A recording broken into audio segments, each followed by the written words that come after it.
Hey everyone, hope you're well. Welcome back to the channel to another edition of the weekly Tottenham News Review, where I'll be going through the main Spurs stories that have occurred over the last 7 days. My name's Lee The Dorset Spur, and if you're watching on YouTube, please like, comment and subscribe to the channel. If you're listening on an audio platform, please do hit that follow button and leave a review if you can.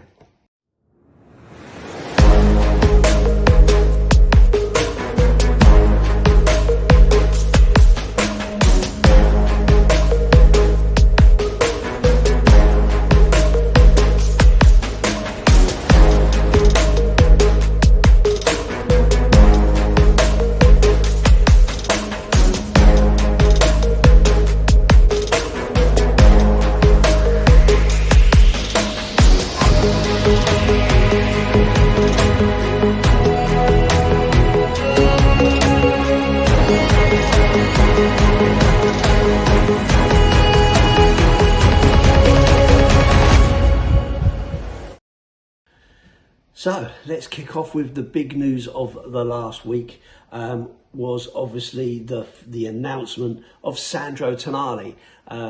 It went on for a little while. We've been talking about it for quite a while and so on. But in the end, it was announced and it's job done. Nearly £100 million, dependent on circumstances and so on. And of course, Tottenham fans highly impressed with that. Really happy that we've finally broken this transfer fee issue that we've been having, and the wage structure and all the rest of it. The Lewis family said, we're going to do what we're going to do. Don't judge us on what we say, judge us on what we do. And so they've gone out and they've smashed the window. Of course, we had Matthias Fernandes before that, Jan-Paul Van Hecke before that, Andy Robertson, it's kind of gone on and on and on. But this was the one that kind of really broke that mould and brought it home that Tottenham are perhaps trying to do things with. Of course, been linked with lots of other players since then. But this one in particular seems to be the start of what's likely to happen. Of course, from a non-Tottenham fan point of view, there's been an absolute explosion of comments and ridicule and mockery and anger even at the fact that Tottenham Hotspur, little old Tottenham Hotspur, who everybody likes to call Spursy and take the P out of because, you know, we're supposedly top 6, but we never pay the right money and we never win trophies and all that kind of stuff. So they like to mock us for that. And then all of a sudden, Tottenham start to behave like a Big Six club. And now it's unfair. Oh, no, it's not fair. Gabby Agba-on-Lahore getting himself all his knickers all in a twist. Even Simon Jordan, who I kind of respect an awful lot. He says a lot of good stuff and talks quite sensibly a lot of the time, has come out and basically mocked the whole scenario of, you know, it's only for the money. He's only coming for the money. Why would he be joining Spurs? You know, Agba-on-Lahore with his comments of, you know, it's a joke. Why would you want to go there? Finishing 17th, 2 years on the trot, blah, blah, blah. I heard it all before, if I'm being honest. You know, the disrespect for my football club is a constant. It's been a constant throughout my footballing life. And it's one of those things you kind of get used to, listening to all these people, you know, just being absolutely disrespectful and mocking the club that I love. But you get used to it because it's just bitter. We live rent-free in their heads. They can't get their brains around it and so on. But let's look at it, right? Daniel Levy laid these foundations, whether we like it or not, he's laid these foundations of making as much money as you can outside of football from the football club, using the stadium for concerts, NFL, rugby, and so on. You've got the Skywalk, you've got the bloody F1 track, you know, you name it. Tottenham are doing it, and Tottenham are trying to make money out of it, and that all builds into your bottom line of how much you are able to spend. Other clubs don't do that. Other clubs don't do that. They do have concerts that, you know, they have done that from time to time, but not to the scale that Tottenham have, not to the effort that Tottenham have. Of course, we went all those transfer windows without buying anybody. We've been tight as a duck's arse with wages over the years. We've invested in youth and all that kind of stuff, all to try to keep us within the financial fair play rules and so on, to the detriment of this football club. To a certain extent, we haven't performed like we should have done, and that's created this Spursy tag, and it's created this issue of everyone mocking the club as you're no longer top six, you're not a top six club, of course you're not, blah blah blah. Make your mind up. We're either top six, part of the cartel, or we're not top six, part of the cartel. You can't have it both ways. Get over yourselves. Get over yourselves. And whilst Newcastle fans will be really upset because they are a big club, you know, they are a big club with a big history, but it's history, and you are a big club in one city. You do not have the international pool that a club like Tottenham will have. So unfortunately, that's the way the cookie crumbles. You know, I'm not saying that Newcastle are not a big club. They are an absolute monster of a club with great fans on the whole, but to compare yourselves to Tottenham, who have never been relegated from the Premier League, you have, is, you know, you're not measuring apples with apples, right? So you kind of need to kind of get over it, really. You know, it is what it is. We're not the only club to be taking players off you. Barcelona, obviously, we're now looking at Arsenal taking Guimaraes. So, you know, even in this transfer window where you thought you had a player and he decided, no, you know what, at the last minute I'm going to go to Liverpool instead. Tells you all you need to know, to be honest with you. And I know that's upsetting, I know that's hurtful, and I don't mean it to be. I'm not trying to be disrespectful, but that's the reality of where we are as a football in general. And so for Simon Jordan, with his comments about why would you want to go there? Well, actually, you might want to go there because he believes in the manager, he believes in the project. He wants to come to a big club. He wants to live in London. He wants to be part of something that's clearly gonna go somewhere. Fingers crossed. That's the hope. That's why they're spending this money. And so, of course, that's why he wants to go there. Of course, he's thinking about the money. Of course he's thinking about the money, Simon. Weren't you thinking about the money when you were doing everything you do? Why are you on Talk Sport? For the fun of it? Of course you're not. And you've got Alan Shearer doing the same, who went to his hometown club and showed, you know, the sort of guy he is. Didn't do that when you went to Blackburn, mate. When Blackburn had no history and Blackburn didn't do anything. And Jack Walker was pumping money left, right and centre to buy the Premier League. So, come on.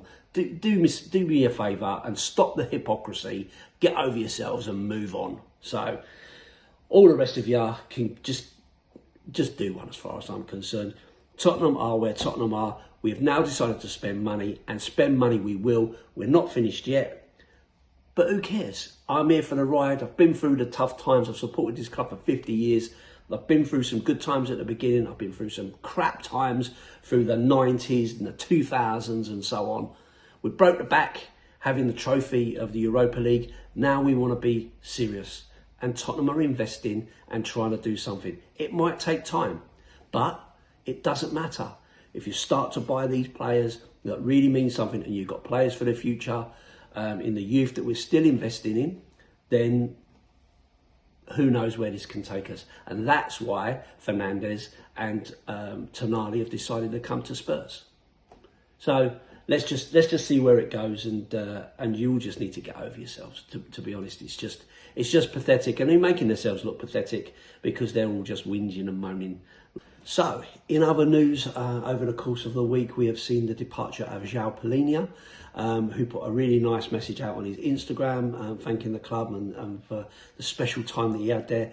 Sad to see Palinha go, if I'm being honest with you. I think he was a very good player for us, did really, really well, scored really important goals, played with his heart on his sleeve, really gave everything he could. But clearly, this club is building and looking to go somewhere, and Palinha may not get the minutes that he wants, may not be part of that thought process.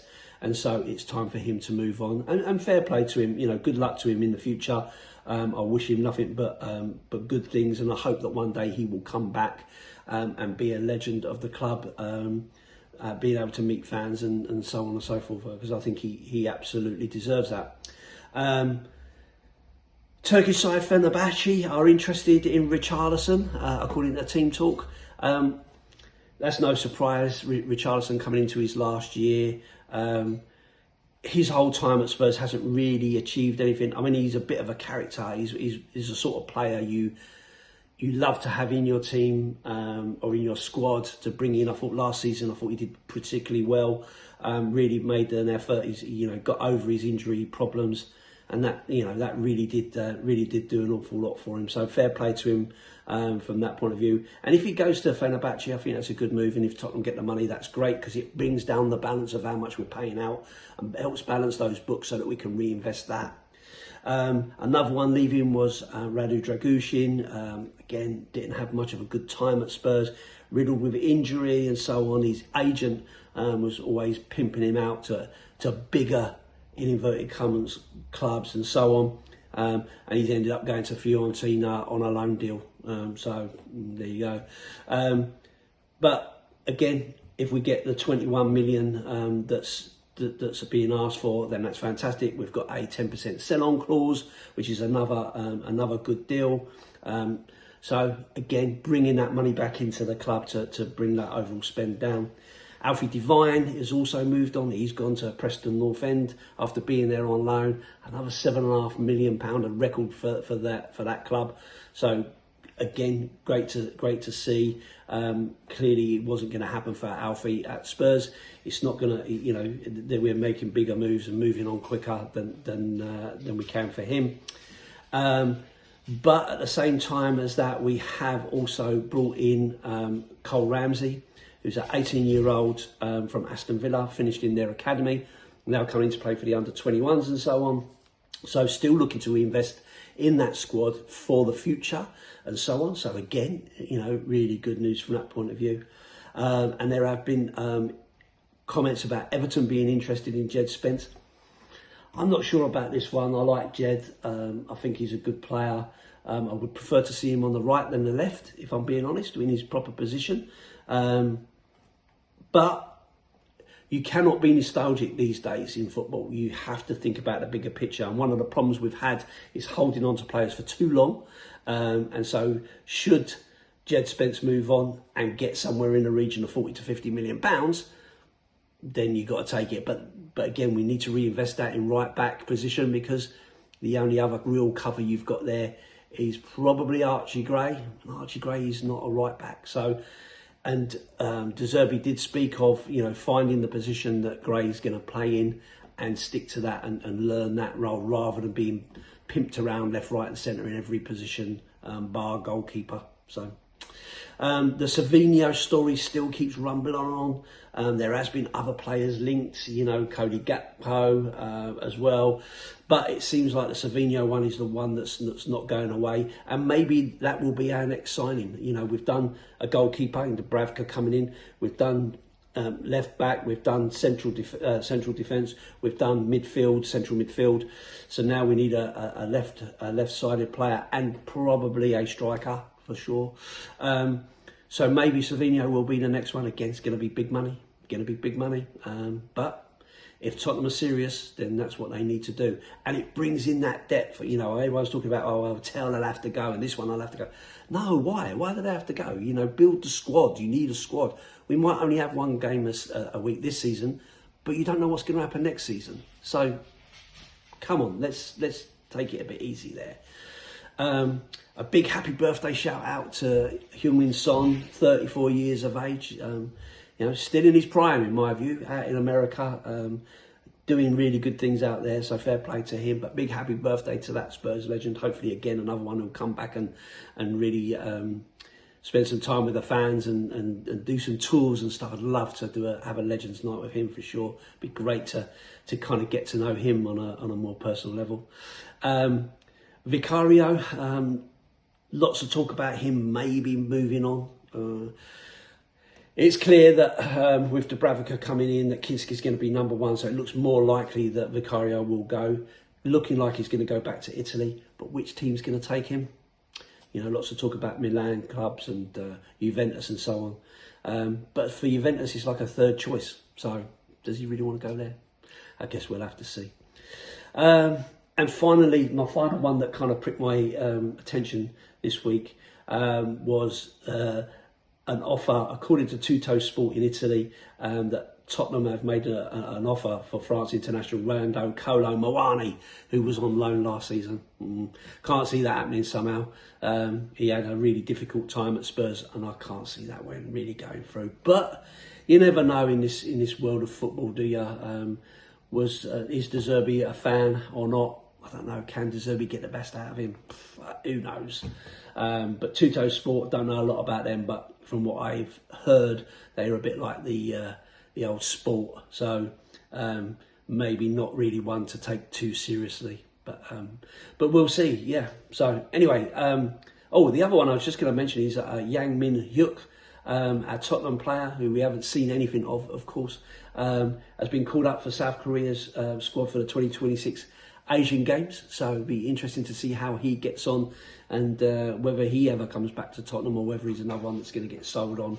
Probably get loaned out, if I'm being honest, because we are quite heavily stacked there now. Anyway, listen, I've rambled on an awful lot. Apologies, it's been a long video. Hope you enjoyed it. If you're listening on an audio platform, please do hit that follow button and leave a review. If you're watching on YouTube, please do hit that subscribe button, like, comment and share. I'm Lee The Dorset Spur. I've got my own channel. If you want to pop over and say hi, that's great. I'd love to have you over there. If not, don't worry. I'll see you on the next one here. And as always, up the Spurs.